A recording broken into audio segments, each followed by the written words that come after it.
chers frères et sœurs, chers amis, et surtout à vous les jeunes, je vous salue avec l'amour de Jésus-Christ. Donc, nous allons poursuivre notre programme avec la résolution de conflits.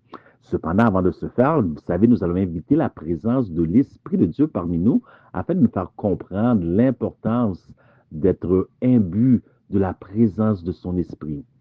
Éternel, notre Dieu, notre Père, nous te disons merci, merci pour ce beau programme présenté par nos jeunes. Nous savons que ce n'est pas terminé et j'ai déjà soif pour demain parce que je sais que tu te sers de ces jeunes pour visiter ton peuple, pour réveiller ton peuple.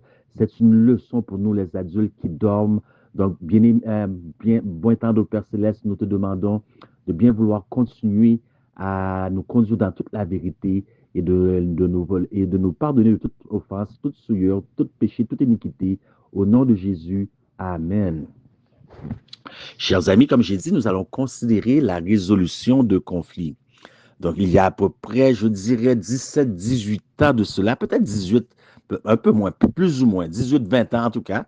J'étais aux Honduras dans une campagne d'évangélisation et lors de ma campagne d'évangélisation, le jour du sabbat, donc tout le monde était dans le sanctuaire et même les enfants.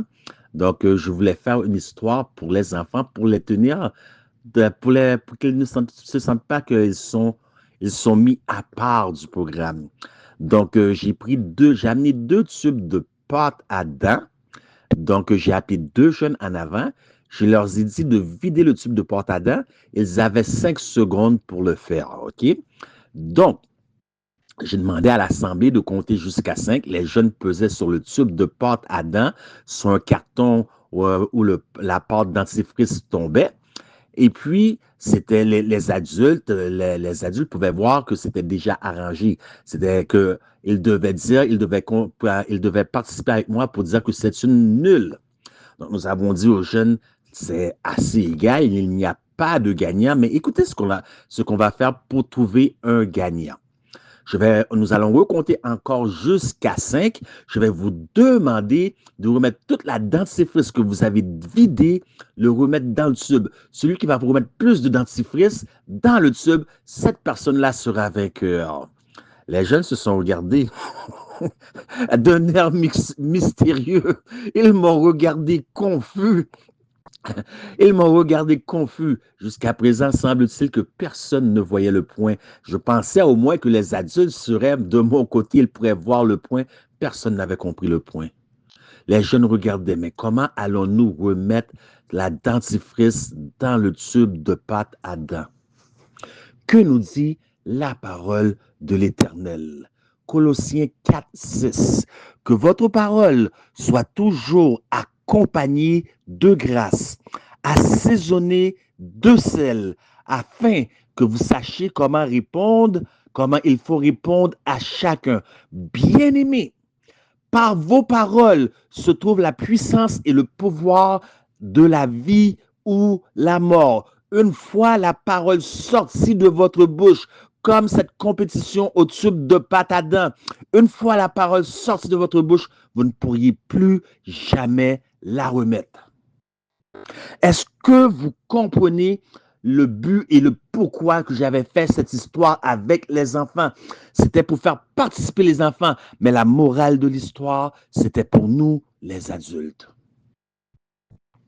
Une fois la parole sortie, nous ne pourrions plus jamais la remettre parce qu'une parole qui n'est pas dite à propos va exciter la colère. Et que nous dit Hébreux 12, verset 14?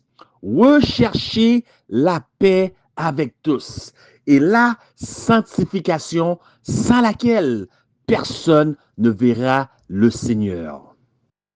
Recherchez la paix avec tous. Comment être en paix? Si vous n'avez pas la paix avec les autres, il est impossible de vous sanctifier. Et ce sont uniquement les saints, donc ce sont les gens qui se sanctifient, les saints qui verront le retour du Seigneur et non les impies. Donc l'un ne peut pas aller sans l'autre. Comment avoir la paix?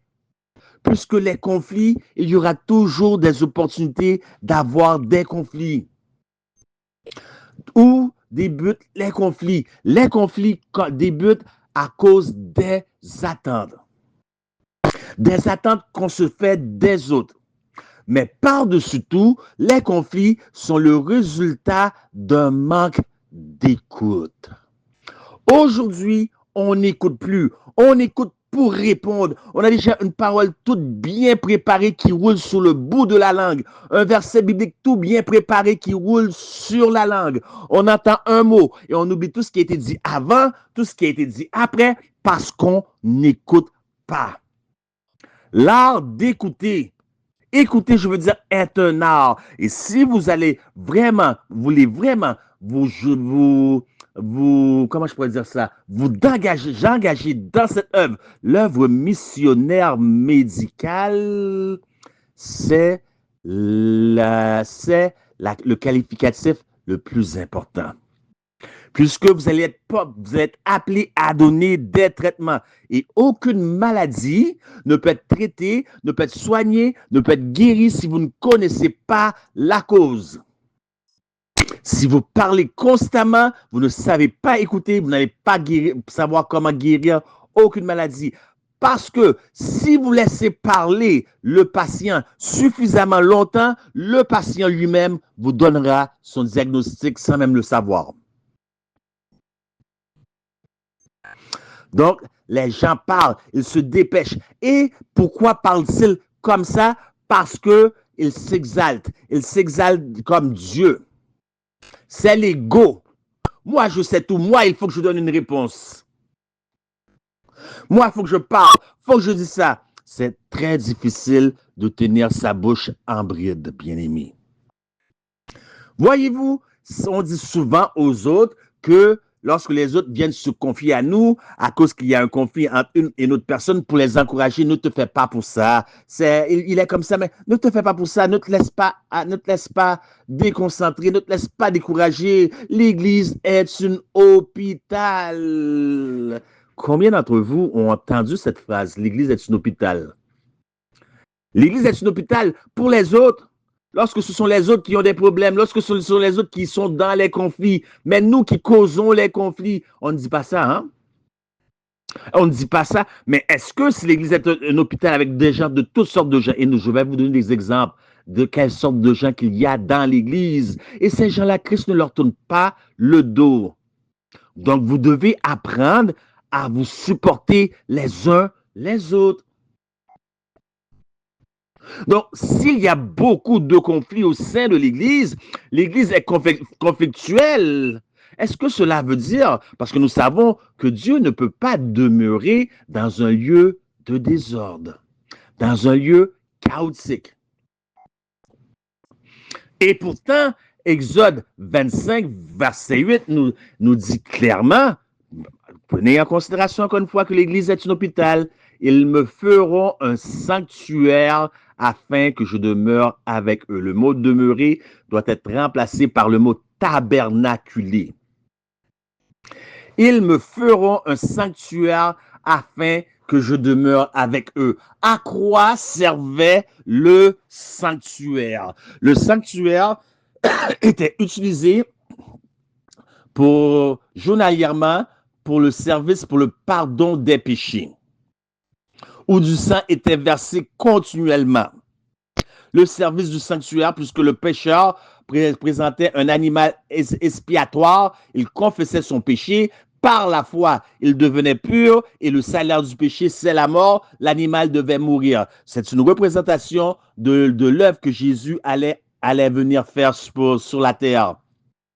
Donc, le sanctuaire, c'était un travail journalier pour le pardon des péchés. Mais nous sommes dans une église où il y a conflit après conflit. Et je peux vous dire, par expérience, que certaines nationalités dont je ne vais pas citer le nom aujourd'hui ici, c'est pas chaque chose en son temps, certaines nationalités sont tellement dures que si vous mourrez aujourd'hui, ils vont vous ressusciter, manière de parler symbolique, car il n'y a que Dieu et Christ qui ressuscite. Ils vont vous ressusciter dans votre tombe uniquement pour vous haïr. Quelque chose s'est passé 25 ans derrière, 30 ans derrière. Ils n'oublient pas.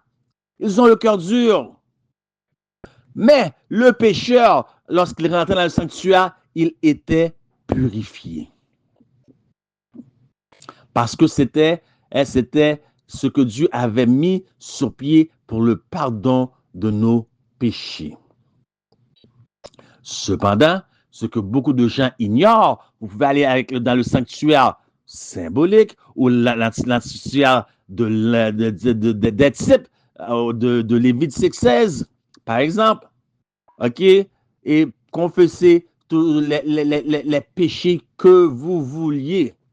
Mettre votre main sur la tête d'un animal, confessez, vous confessez, et puis vous pensez être libéré. Mais si vous ne pardonnez pas de votre côté, parfois il y a des offenses qui nous sont faites, on dit non, je ne vais pas accepter. Je vais pas amener cela dans ma tombe. Et c'est facile pour nous pour parler jusqu'à ce que la chose nous arrive. Donc, que nous dit la parole de Dieu? Pardonnez-nous nos offenses comme nous pardonnons à ceux qui nous ont offensés. Notre pardon personnel est relatif au pardon que nous accordons aux autres. Très important, très important. Notre pardon est relatif au pardon que nous accordons aux autres. Donc, parfois, les autres nous font du tort. Les autres nous font du tort. Donc, vous devez prier pour les autres. Pourquoi? Parce que Paul nous dit, parce que le sanctuaire n'existe plus maintenant. Le sanctuaire qu'on avait dans le type n'existe plus maintenant. Donc, qui est ce sanctuaire? Paul nous dit, ne savez-vous pas que vous êtes le temple de Dieu? Le temple de Dieu et que l'Esprit de Dieu habite où? En vous. Si quelqu'un détruit le temple de Dieu, Dieu le détruira. Les paroles sont là, les paroles sont claires. Je n'ai rien à ajouter. Ce sont de saints mots donnés à un saint homme. Ce n'est pas un ajout des traducteurs, des éditeurs. Les mots sont là. Dieu le détruira. Car le temple de Dieu est saint. Donc, voyez-vous la valeur que Dieu accorde à son temple, c'est-à-dire aussi à vous. Et c'est ce que vous êtes. Que nul ne s'abuse lui-même. Si quelqu'un parmi vous pense être sage selon ce siècle, qu'ils deviennent fous afin de devenir sages. Certaines personnes ont tendance à ouvrir la bouche tellement vite, plus vite qu'ils mettent leur esprit en motion, plus vite qu'ils mettent leur cerveau en motion pour réfléchir. Ils croient avoir une réponse à tout. Donc, bien aimé, si vous êtes dans l'œuvre missionnaire médicale, vous ne pouvez pas dire que vous allez traiter telle maladie à partir d'une simple connaissance. Vous devez aller chercher tout. Écoutez-moi, lorsque je dis tout, c'est sérieux. C'est la vie d'une personne qui est en question ici. Et Dieu ne joue pas. Il dit, si quelqu'un détruit le temple, Dieu le détruira. Dieu ne joue pas. Vous devez aller chercher tout ce qui concerne le même sujet, faire une analyse, faire votre synthèse. Vous ne pouvez pas partir à partir d'une seule connaissance. Et aujourd'hui, il y a des gens, on dit quelque chose, ils se dépêchent à dégainer pour montrer, exposer au monde entier leur ignorance.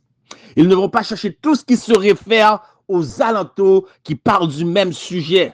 On se dépêche à dégainer, on va sortir un texte de l'esprit de la prophétie pour montrer, regarde ce que dit, mais il ignorent qu'il y a 20 autres textes qui disent le contraire. Donc, pourquoi ce texte-là est là s'il y a 20 textes qui disent le contraire? Donc, il faut s'arrêter sur ce texte-là qui ne dit pas ça et aller voir dans quel contexte ça a été donné. Combien de fois ça a été utilisé? Parce que des fois, c'est des répétitions à partir de compilations. Donc, qu'est-ce que vous faites présentement? Puisque l'Église n'est pas un bâtiment, l'Église c'est moi, vous faites du tort au temple. Vous faites du tort au temple de Dieu qui est moi. Je me prends comme exemple. OK? Rien de spécial à propos de moi. OK? Donc, vous faites du tort au temple. Vous insultez, vous humiliez publiquement, pensant que vous êtes plus sage, vous venez corriger telle ou telle personne. Vous faites de l'humiliation. Qu'est-ce que ça produit dans mes organes, ce comportement? Ah, beaucoup de gens pensaient que l'œuvre missionnaire médicale, ça avait juste rapport avec quelle concoction faire, quelle cataplase utiliser, quelle feuille prendre. Non, ce n'est pas l'œuvre. C'est préparer un peuple à la seconde venue du Seigneur. Et c'est préparé pour cela. Il faut que ce peuple reçoive l'appui de la saison. Il faut qu'il soit scellé. Il faut qu'il soit rempli de l'Esprit de Dieu. Et Dieu ne déversera pas son esprit dans un vaisseau sale. La purification du sanctuaire, 2300 soirs et matins, c'est le message aussi de la santé. Puisque nous sommes le corps,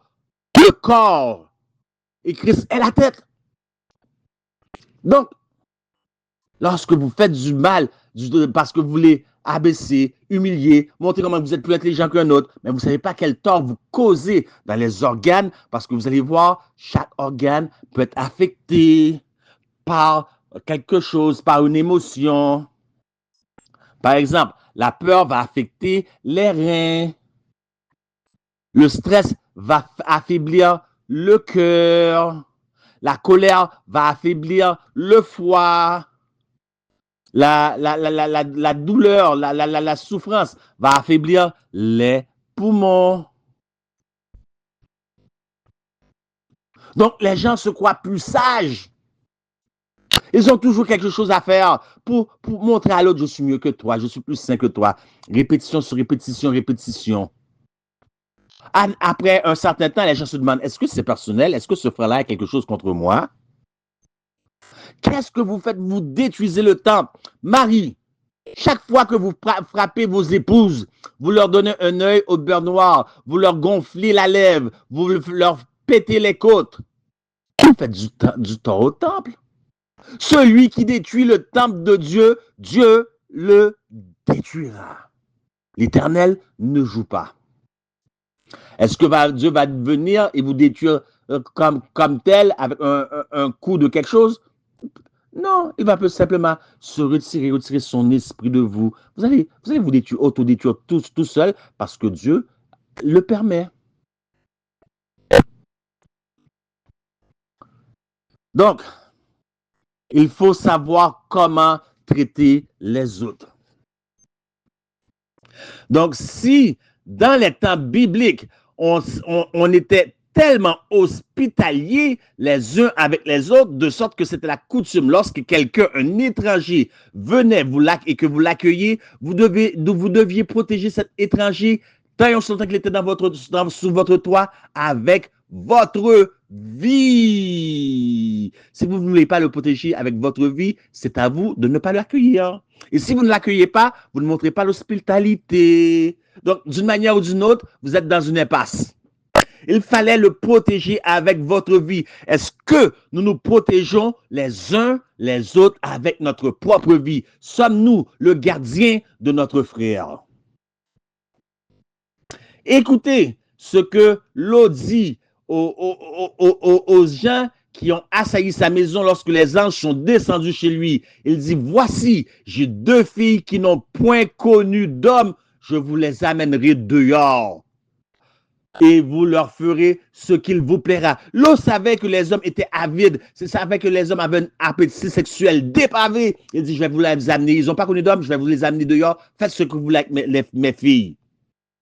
Seulement, ne faites rien à ces hommes, puisqu'ils sont venus à l'ombre de mon toit. Ce sont les hommes qui sont descendus lorsque les 3 anges ont dit, je vais détruire Sodome et Gomorrhe. Ah, ils ont dit ça à Abraham. Il dit, voici, je vais pouvoir si ce que j'ai entendu, c'est réellement ça. Jugement investigatif. Avant de la destruction. Et les anges sont partis pour faire sortir Lot parce qu'ils allaient détruire Sodome et Gomorrhe par le feu éternel. Ils sont partis pour faire sortir Lot de la ville. Et c'est chez Lot qu'ils ont trouvé refuge. Mais les hommes du village étaient tellement dépravés sexuellement qu'ils avaient éprouvé du plaisir l'un pour l'autre, rejetant le naturel pour le contre-nature, qu'ils sont venus frapper chez l'eau. Voilà le contexte. Il lui a dit, non, je vais vous donner mes filles. Il était prêt à sacrifier ses filles. Qu'est-ce que vous êtes prêts à sacrifier l'un pour les autres? Il sacrifiait sa propre chair pour la protection d'un autre. Est-ce que j'ai cette loyauté envers mon frère, envers ma sœur? Si vous venez de me parler d'un tel, je vous le dis tout de suite, ne le faites pas. Parce que je vais prendre toutes vos paroles, je vais aller le répéter. Je vous le dis tout de suite. Et vous ne pouvez pas dire c'est parce que je ne suis pas de confiance. Je vous le dis, je vous avertis, je vais prendre toutes vos paroles et je vais le répéter. Et ce n'est pas parce que je ne suis pas de confiance. Changeons les choses, regardons les choses à partir de l'envers de la médaille. Si je ne fais pas cela, ce frère ou cette soeur va se dire, les gens parlent de mon dos, ils disent toutes sortes de choses de moi, je n'ai pas de problème avec ça. Le problème que j'ai, pourquoi ils sont si confortables de le faire en ta présence? J'espère que vous comprenez. J'espère que vous comprenez. Donc, les conflits maintenant, OK, et c'est pas toujours négatif. OK, il se peut qu'il y ait un conflit, mais lorsque vient le temps, il faut balancer. Il faut balancer. Qu'est-ce qui est plus important? Mon ego ou mon amitié? Mon ego ou l'œuvre de Christ? Puisque Christ a dit à Marie et Joseph, l'enfant Jésus a dit à Marie et Joseph, pourquoi m'aviez-vous cherché? Ne saviez-vous pas que je devais m'occuper des affaires de mon Père? Donc parfois, il faut mettre les conflits de côté pour faire avancer l'œuvre. Galates 2, 11 à 13. Mais lorsque Céphas vint à Antioche, je lui résistai en face parce qu'il était répréhensible. En effet, à l'arrivée de quelques personnes envoyées par Jacques, il mangeait avec les païens et quand elles furent venues, il s'esquiva et se tint à l'écart par crainte des circoncis. Avec lui, les autres Juifs usèrent aussi de dissimulation, en sorte que Barnabas même fut emporté par leurs hypocrisies. La semaine dernière, bien-aimés, lors de notre prière régulière du soir, j'ai vanté les mérites, les bienfaits que faisait une sœur religieuse du nom de Marcella à la communauté. Et pourtant, c'est une sœur catholique et j'ai travaillé avec elle. Et je n'ai pas eu honte de la vanter. Satan m'a dit Babylone. Je n'ai pas eu honte de la... En passant, ceux qui vont dire Babylone, ce sont ceux qui aiment parler, qui aiment enseigner, mais qui ne lèvent jamais un doigt. Ils enseignent, ils prêchent, mais le monde reste inchangé. Je ne m'inquiète même pas pour ces gens-là. OK? Babylone, comme vous voulez, je n'ai pas de problème. OK? Donc, je n'ai pas eu peur de montrer ce qu'elle avait fait dans la communauté. Voyez-vous? Mais ici, c'est le cas. Les gens mangeaient, OK, avec des païens. Et lorsque les vrais Juifs arrivaient, lorsque les circoncis arrivaient, les Juifs arrivaient, ils s'esquivaient, ils allaient s'asseoir. Mais parfois, les conflits ne sont pas nécessairement mauvais, mais les gens, il faut, lorsqu'ils sont, comment je peux dire ça? Lorsqu'ils sont en tort, il faut les confronter. Sinon, ça, c'est pas la façon que les conflits vont se régler. Il faut tenir les gens responsables. Ceux qui disent, si vous bâtissez un programme et quelqu'un vous dit, je suis là, je vais faire telle chose, il disparaît, il revient comme un cheveu sur la soupe. Excusez, je vais vous confronter. J'ai pas le choix de vous confronter. Vous n'allez pas passer le tout sous silence. Ça, c'est rire de l'intelligence des gens. Dites, j'étais pas présent, voici, j'ai eu un problème d'Internet, la connexion n'était pas bonne, mais vous revenez sur un cheveu sur la soupe. Comme si celle-là, ce n'était jamais passé. Même sans présenter d'excuses. I'm sorry. I'm going to find you and deal with you. Vous avez fait comment je peux dire ça, la fraude dans la trésorerie, que vous allez vous cacher en Afrique, en Italie, en Europe. On va vous trouver et on va dealer avec vous. Il faut savoir tenir les gens responsables de leurs actes. C'est comme ça qu'on gère les conflits. Il y a un moment où il faut savoir fermer les yeux. Mais pas lorsqu'on rit de vous, de votre intelligence. Ça, on appelle cela de la violence gratuite. Si vous avez fait quelque chose à la personne, je peux comprendre. Mais pas de la violence gratuite. Le message des derniers jours doit être extrêmement pointilleux. On ne joue pas. Donc, ils se confrontaient même entre eux-mêmes.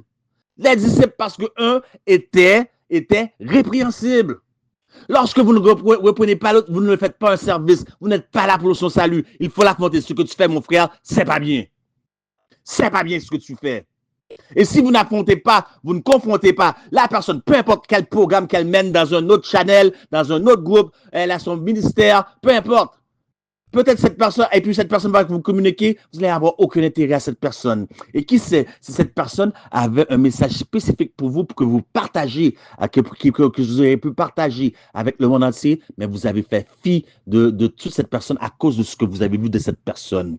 Voyez-vous comment une simple chose peut avoir des conséquences éternelles sur la vie d'un autre. Cette personne est complètement discréditée. Faites attention. Faites attention. Il faut confronter les gens et dire ce que tu fais, c'est pas bien et que la personne puisse se remettre en ligne. Si la personne ne se remet pas en ligne, vous trouvez une autre personne, allez lui dire mon frère, tu as fait ça, je n'étais pas content. Bon, voici lui, il est là avec moi. La personne rit de vous encore. Dites-le à l'église maintenant. Dites-le à toute l'église. Dites-le à toute l'église. Il y a une méthode de faire les choses. Maintenant, comme je vous ai dit, les conflits sont pas là, sont pas négatifs parce que le mot conflit a une connotation négative. Les conflits sont là pour trois, qu'on appelle en anglais les 3 G. Donc, ils ne sont pas négatifs. Le premier G, get the log out of your eyes. Retirer la poutre de ton œil. Le deuxième G, go and get restored. Va et soit restauré. Mais si vous ne ramenez pas la personne peut-être elle ne sait même pas qu'elle a foiré, mais si vous ne l'amenez pas, vous fermez votre bouche. Donc déjà, lorsque vous fermez votre bouche, vous montrez aux gens, vous dites aux gens, c'est comme ça qu'il faut me traiter. Comme un ignorant, comme un demeuré. Traitez-moi comme ça. Donc vous donnez la permission aux gens de vous traiter comme ils veulent. Vous donnez la permission aux gens de rire de vous. Il faut confronter les gens. OK? Donc, go and get restored. Va et sois restauré. Et le troisième G, glorify God. Les conflits sont là pour glorifier Dieu. Pourquoi? Parce que si vous ne faites que du bien à ceux qui vous en fassent, quel mérite avez-vous? En avez-vous? Même les pécheurs en font autant. Est-ce que vous voyez, au travers des conflits, vous avez l'opportunité de refléter le caractère de Dieu.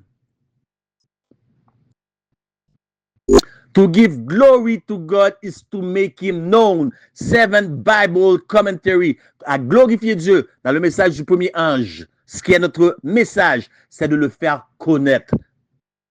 Bible commentary, volume 7.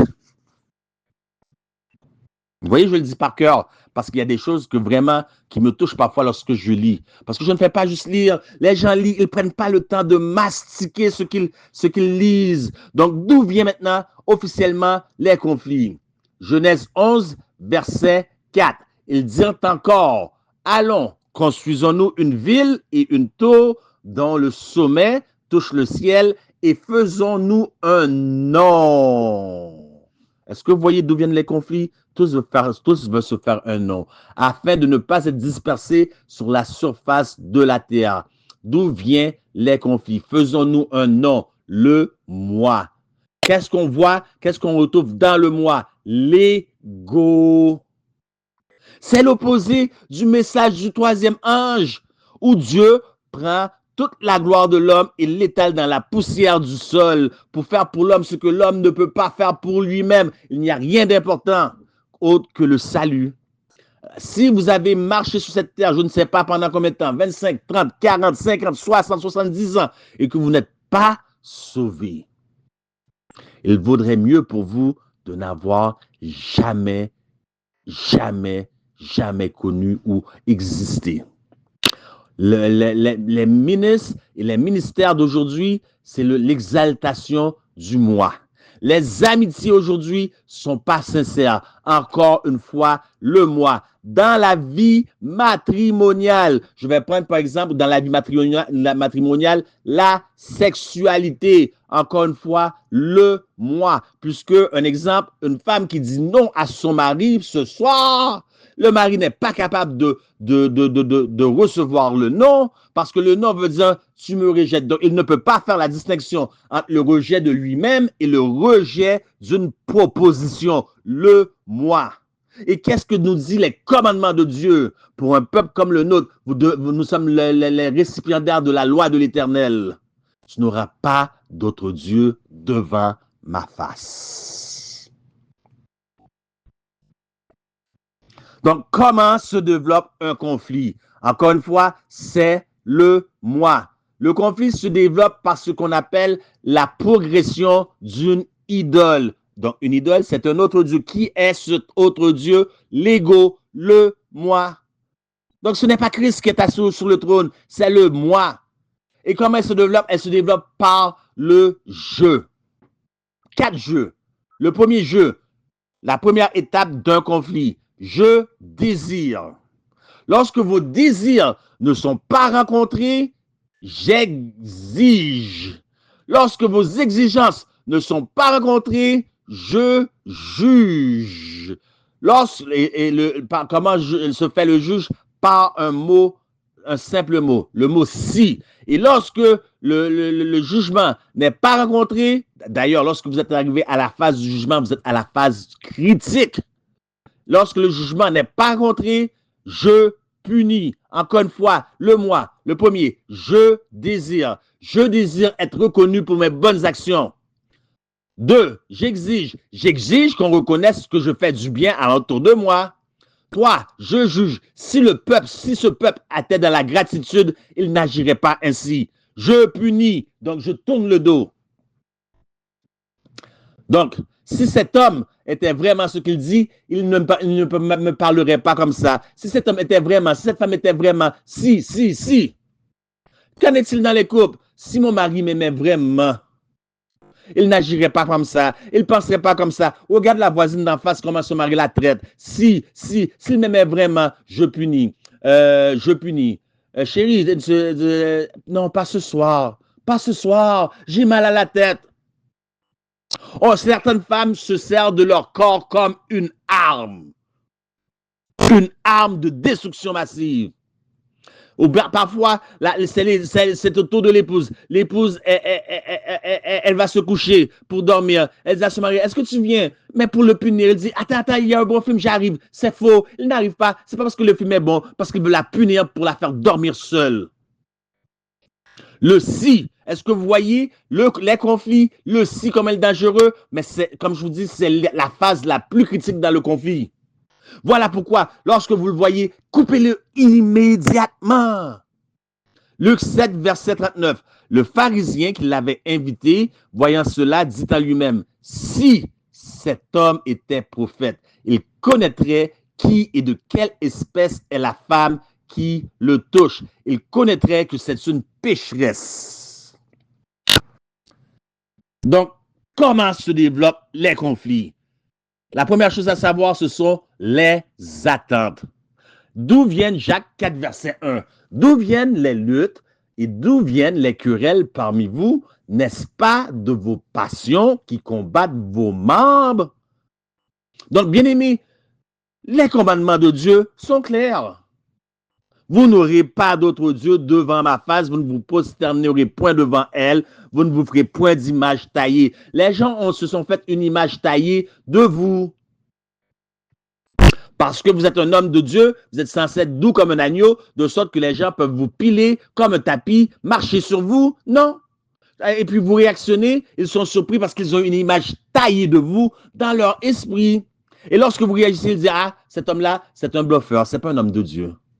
Parce qu'il pensait qu'il pouvait marcher sur vous, parce qu'il pensait qu'il pouvait vous manipuler, parce qu'il pensait qu'il pouvait sortir et estirper de l'argent de vous. Comme j'ai connu plusieurs personnes, manipulateurs. Ils pensent qu'on ne voit pas clair dans leur jeu. Et il y a des gens, ils prennent. On leur demande de faire juste une prière. Ils ne sont pas capables. Ils ne sont pas capables. Mais ils ont toujours un besoin d'argent. Qu'est-ce que je peux faire pour M3A, mais qu'est-ce que M3A peut faire pour moi? Si la nuit pouvait se transformer en jour, beaucoup prendraient la fuite, je vous dis. Je ne suis pas ici pour exposer personne ni pour donner des noms. Mais je sais de quoi je parle. Donc, la chose que vous devez savoir, ça vient des attentes. Les conflits viennent des attentes. Mais vous n'êtes pas responsable de l'image que les gens se sont formés de vous dans leur esprit. Laissez-les être surpris. Laissez-les être surpris. Vous n'êtes pas responsable. Tu ne feras aucune image taillée. Tu n'es pas responsable de l'image que les gens ont de vous dans leur esprit. Et pourquoi que les gens ont toutes sortes d'images de vous dans leur esprit ou toutes sortes de choses? Parce qu'il y a une mauvaise homéostasie cérébrale. L'homéostasie cérébrale, c'est la balance de l'intérieur, parce que ça part de l'intérieur vers l'extérieur. De sorte que 9/10 des maladies débutent dans l'esprit. Mind, Character and Personality, page 69, paragraphe 2. 9/10 de toutes les maladies débutent dans l'esprit. Et pourquoi? Comment se fait-il? Ça débute dans l'esprit. Parce qu'il y a une mauvaise nutrition. Les hommes ont rejeté le régime de Dieu, la réforme sanitaire pour aller vers pharmakia.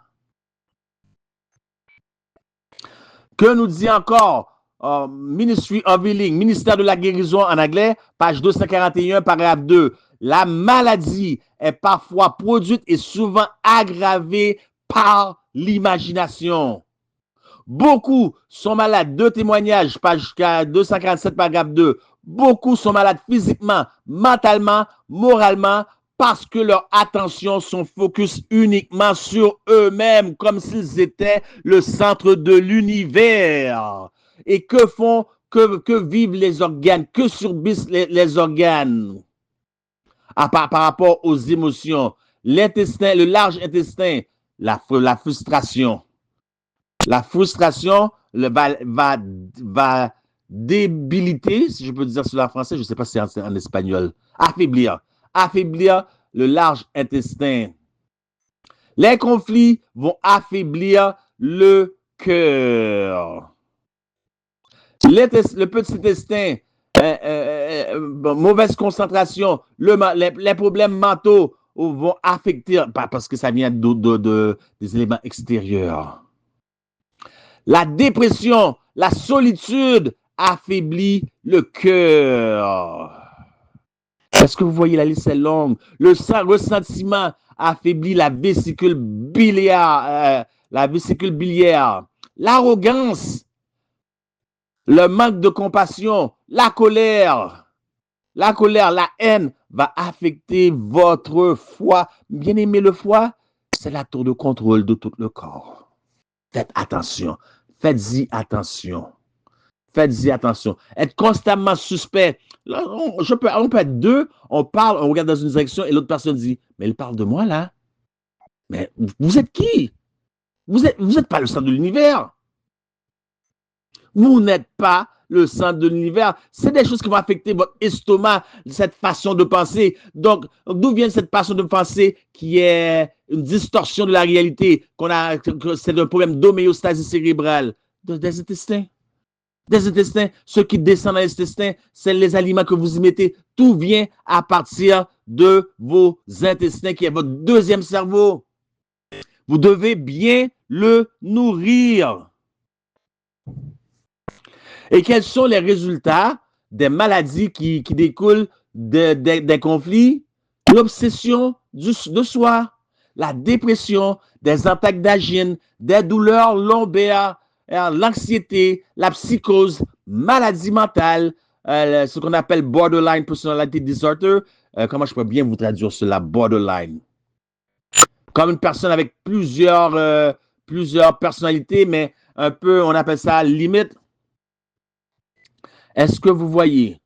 Donc, cela va conduire au plus loin à trois types de maladies.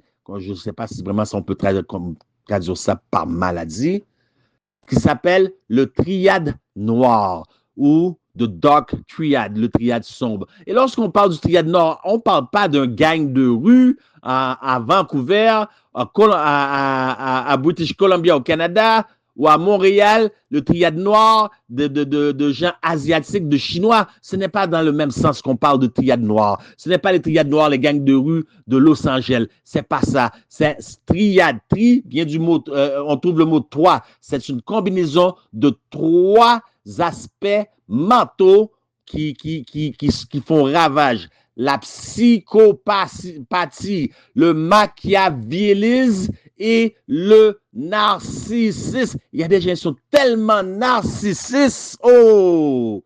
Difficile, difficile, difficile. Parce que vous avez une trop grande opinion de vous-même. Mais Jean-Baptiste a dit, il faut qu'il croisse, il faut que je décroisse. Leurs relations sont souvent, ces gens-là, leurs relations sont souvent instables. Ils ont des conflits même avec leurs bien-aimés. Ils ont une mauvaise image négative du soi et ils ont tendance à se dévaluer pour être mal entendus.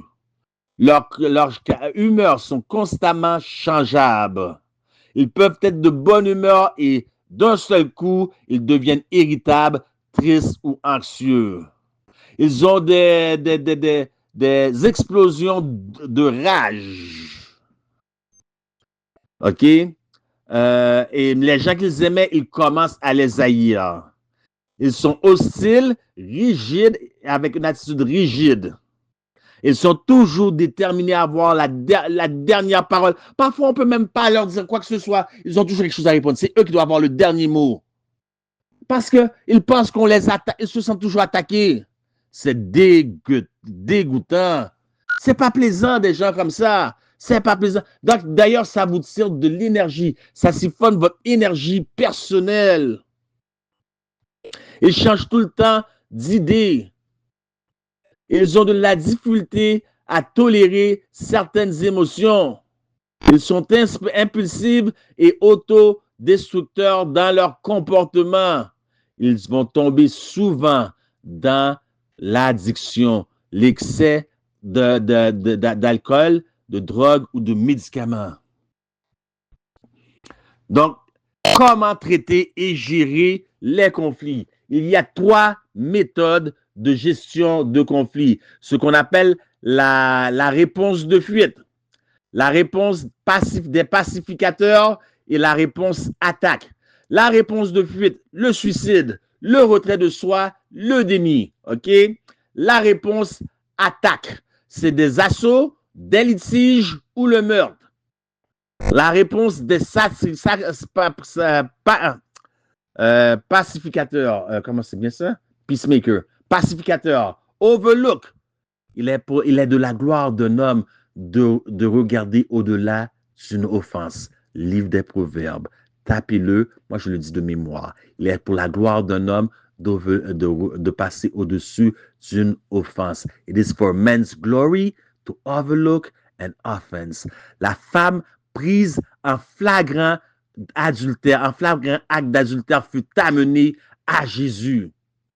Ils ont dit, toi, qu'est-ce que tu nous conseilles de faire avec cette femme? Qu'est-ce que tu dis? Jésus s'est mis à regarder, à écrire sur le sable. Il ne répondait pas. Les gens s'approchaient, ils regardaient ce que Jésus écrivait. Il y avait des péchés décrits dans le sable et je dis merci, je dis louange à Dieu et gloire à Dieu que ces péchés sont écrits dans le sable. Pourquoi? Parce que dans le sable, on peut souffler, mais dans le roc, comme les 10 commandements, on ne peut pas souffler. Si c'était écrit dans le roc nos péchés, nous serons tous condamnés sans aucun espoir. Et il dit que celui qui n'a point de péché lance la première pierre. Jésus est-il en train de prendre la défense d'une femme alors que le châtiment était la lapidation? Une femme qui était prise en plein flagrant d'adultère. Regardez ce qu'il fait. Il passe par-dessus l'offense sans la condamner, sans laissez-moi rephraser ça. Il passe au-dessus de l'offense sans l'approuver. Il n'approuve pas le péché, mais il passe au-dessus pour aller voir le besoin. Quel était le besoin de cette femme?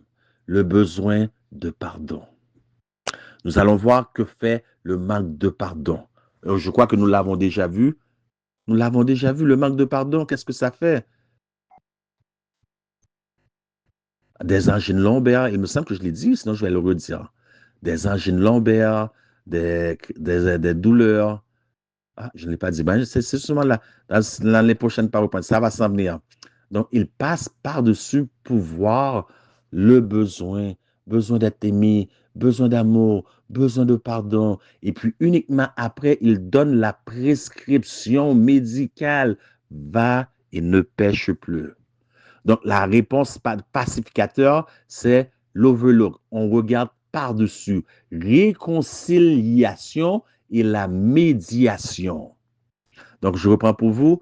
Et la réponse de fuite, suicide, aide, retrait de soi, le déni. Réponse attaque, l'assaut, litige et le meurtre. La réponse pacificateur des pacificateurs, on overlook, on regarde au-delà de l'offense pour voir le besoin.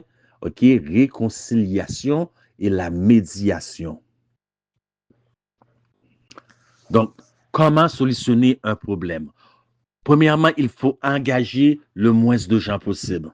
Si j'ai un problème avec frère X ou sœur X et que je vais dire à X, Y, Z, c'est sûr que X, Y, Z vont avoir tendance de prendre de mon côté. Le deuxième point, considérez votre contribution. OK? La personne a tort à 97%. Elle a tort. Mais moi, j'ai tort à 3%. Cependant, je suis 100% responsable de mon 3%. Donc, il y a des gens qui ne font pas ça. Pas de lettre. Bien aimé, pas de lettre. Ça ne règle pas les choses. Parce que la lettre peut aggraver le conflit. Parce que les gens ne voient ni le visage, ni le timbre de voix. Appelez la personne. Parlez à la personne. Affirmez. Affirmer, très important. Tu sais, ça fait 20 ans qu'on se connaît, que nous sommes amis, n'est-ce pas? Mais par exemple, OK, vous venez d'affirmer, donc c'est moins agressant. Agressant. Prenez rendez-vous. Mari qui m'écoute, épouse qui m'écoute, prenez rendez-vous. Parce que je sais, sur le thème de ma voix, il y a des maris et des épouses qui ont des comptes conjoints à la banque. Et vous remarquez que 10 000 $ manquent. Comme ça, 10 000 $ ne disparaît pas comme ça du jour au lendemain. Et vous dites, chérie, j'ai vu que 10 000 $ manquaient. Le mari tout va se sentir attaqué. Mais je travaille. J'ai le droit de toucher à l'argent comme je veux. Je fais ci, c'est moi qui amène l'argent dans la maison. Il va se sentir attaqué. Prenez rendez-vous. Chérie, je sais que tu travailles très dur. Vous voyez, vous affirmez, je sais que tu travailles très dur, que tu veux le bien de la famille. Je sais que même parfois, tu fais de l'overtime. Tu n'as pas le temps pour toi. C'est rare que je t'ai vu t'acheter quelque chose pour toi. Tu as toujours dépensé sur moi. Tu as fait passer mes besoins avant tout. Tu as fait passer les besoins des enfants avant tout. C'est quand est-ce la dernière fois que tu es parti jouer une partie de golf avec tes amis, que tu es passé une fête de semaine entre garçons. Chérie, je comprends tout ce que tu fais. Mais cependant, j'ai remarqué qu'il y avait une forte somme d'argent qui avait disparu de notre compte. Est-ce que tu es libre demain qu'on puisse en parler? Le mari dit, oh, elle est au courant. Elle est au courant. Elle le sait. Parce que le mari s'est acheté une nouvelle voiture, il ne l'a pas encore dit à sa femme. Il voit que la femme est au courant. Il voit qu'il ne peut pas se sortir. Il ne va pas sur la défensive. Parce que celui qui conceal, comment je peux dire ça? Celui qui cache sa transgression ne prospère pas. Il voit qu'elle est au courant. Est-ce que vous voyez? Il voit qu'elle est au courant. Donc, il sait qu'il a jusqu'à demain pour venir propre, to come clean. Et il ne va pas mentir à sa propre chair, n'est-ce pas? Tout homme qui se respecte est capable de s'assumer. Tout homme qui aime sa femme, puisque la femme doit être traitée comme notre propre chair, selon Éphésiens. Oui, chérie, j'ai vu cette auto étant spéciale, je ne pouvais pas résister. Je sais que j'aurais dû t'en parler, mais j'avais peur que tu dises non. Voyez-vous comment on gère les conflits? confirmer, très important. Donc, il y a confirmation. Tu sais, ça fait 20 ans que nous sommes amis, où je vois que tu as fait ci, que tu as fait ça pour les enfants, pour la famille, tu donnes à fond. OK, vous affirmez, vous mettez la personne en confiance. Maintenant, vous reconfirmez parce que le manque d'écoute, de savoir écouter. Donc, vous reconfirmez après avoir parlé à la personne. Comment ça se fait? C'est très simple. Si je comprends bien ce que tu dis est-ce que vous voyez comment c'est simple? Si je comprends, ce que tu dis est marcher côte à côte. De sorte que aucune personne doit vous regarder de haut. Ça veut dire que lorsque vous marchez côte à côte, vous montrez aux gens que si vous étiez mis dans la même circonstance, dans la même épreuve, dans la même tentation, vous n'auriez pas fait mieux. Parce que souvent, il y a des gens que l'Éternel ressort d'un trou nauséabond, creux, plus creux que leur propre tombe. L'Éternel les a sortis de là. Et une fois qu'ils sont sortis de ce trou-là, maintenant ils deviennent très spirituels, plus spirituels que d'autres. Ils oublient là où l'Éternel les a pris. Ils se frappent la poitrine devant tout le monde. Ils oublient là où l'Éternel les a pris, bien-aimés. Donc, c'est triste. Mais celui qui suit vraiment Christ, il sait, bien-aimé, que s'il n'est pas tombé dans un trou plus nauséabond, que c'est par la grâce de Dieu. Il aurait pu tomber dans quelque chose de plus senti, qui sent plus mauvais, plus nauséabond. S'il n'est pas tombé là, lui, aussi bas, c'est par la grâce de Dieu. Reconnaître votre propre maladie. Méthode de gestion de conflit encore. Nous faisons nous-mêmes, chacun sans exception, face à un conflit personnel dans notre propre vie. Un conflit que nous avons à résoudre. Donc, nous ne sommes pas mieux que personne. Il y a un conflit dans le cœur de chacun de nous, sans exception. Même moi, votre serviteur, il y a un conflit à laquelle nous faisons face. Quel est ce conflit? Romains 8:7. Car l'affection de la chair est inimitié contre Dieu, parce qu'elle ne se soumet pas à la loi de Dieu et qu'elle ne le peut même pas. Romains 5:17. Car la chair a des désirs contraires à ceux de l'esprit. Voyez-vous le conflit en deux aspects, la chair et l'esprit? Et l'esprit en a des contraires à ceux de la chair. Ils sont tant opposés en eux afin que vous ne fassiez point ce que vous voudriez. Vous n'avez pas compris encore le conflit? Ce conflit s'appelle le conflit cosmique. Alors, écoutons Paul qui va vous le réexpliquer une dernière fois encore mieux. Romains 7:15-24. Car je ne sais pas ce que je fais.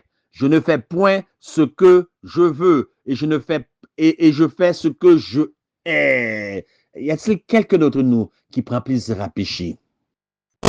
Or, si je fais ce que je ne veux pas, je reconnais par là que la loi est bonne. Et maintenant, écoutez, ce n'est plus moi qui le fais, mais c'est le péché qui habite en moi. Ce qui est bon, je le sais, n'habite pas en moi. N'habite pas en toi non plus. Arrête de te péter les bretelles. C'est-à-dire dans ma chair. J'ai la volonté, mais non le pouvoir de faire le bien. Nous le voulons tous. Arrêtez de vous frapper la poitrine. Car je ne fais pas le bien que je veux et je fais le mal que je ne veux pas. Et si je fais ce que je ne veux pas, ce n'est plus moi qui le fais, c'est le péché qui habite en moi.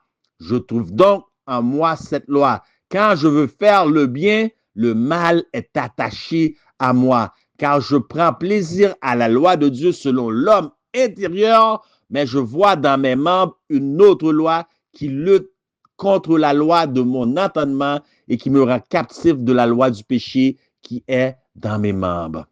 Misérable que je suis. Il y en a, eux, ils ne disent pas misérable que je suis, ils disent saint, saint, saint suis-je. Je suis intelligent, je suis intellectuel, j'ai tel poste à l'église, j'ai fait ci, je suis pasteur, j'ai été à telle école, je suis missionnaire médical, j'ai ça, je suis ci, je suis bon, je suis ci. Mais regardez Paul.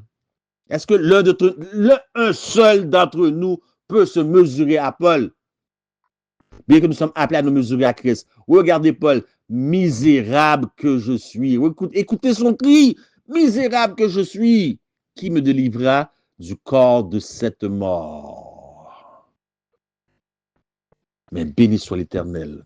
Si vous êtes en Christ, si vous êtes en Christ, Paul nous dit, il n'y a donc maintenant aucune condamnation pour ceux qui sont en Jésus-Christ. Il n'y a donc aucune condamnation. Donc, vous voyez votre frère dans tel état, qu'il fait telle chose. Il y a beaucoup de situations conflictuelles à cause du moi qui est dans toi, qui est irrité par l'esprit qui est dans ton frère. Mais tranquille, tranquille. La raison, oui, l'Église est un hôpital. Oui, elle est un hôpital. Mais pas quand ça te tente, toi, de dire que c'est un hôpital. C'est un hôpital en tout temps. Et Christ travaille dans la guérison. Christ travaille dans la guérison de son peuple. OK? Écoute, c'est pas juste ça. Nous voulons toujours le produit final. Personne ne veut le procédé et le processus. Nous regardons l'autre, nous le voyons dans notre esprit, avec l'image taillée que nous sommes faite, avec l'image finale. L'image finale que vous êtes taillée dans votre esprit n'est pas comparable à l'image finale que Christ va faire.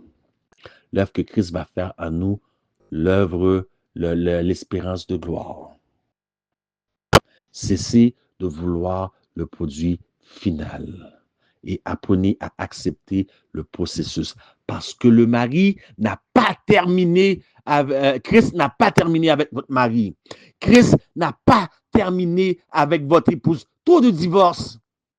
Le divorce est devenu une blague. Trop de divorces. Christ n'a pas terminé avec nos jeunes. Arrêtez de voir les jeunes comme ceux qui font de la bamboche au sein de l'Église. Il y a des jeunes consacrés, mais si vous aviez comment les encadrer, vous les adultes, à commencer à donner l'exemple. Nos jeunes, les malpropretés qu'on voit sur les YouTube, sur les Facebook, les inspirateurs qui font leur bamboche, on ne verrait pas ce genre de choses-là. C'est une honte pour l'Église. Donc, bien aimé, apprenez à accepter le processus, à savoir que Christ n'a pas fini avec aucun d'entre nous. Et ce qu'il a commencé, il le terminera. Il le terminera. OK? Que Dieu vous bénisse. C'était votre humble serviteur JL.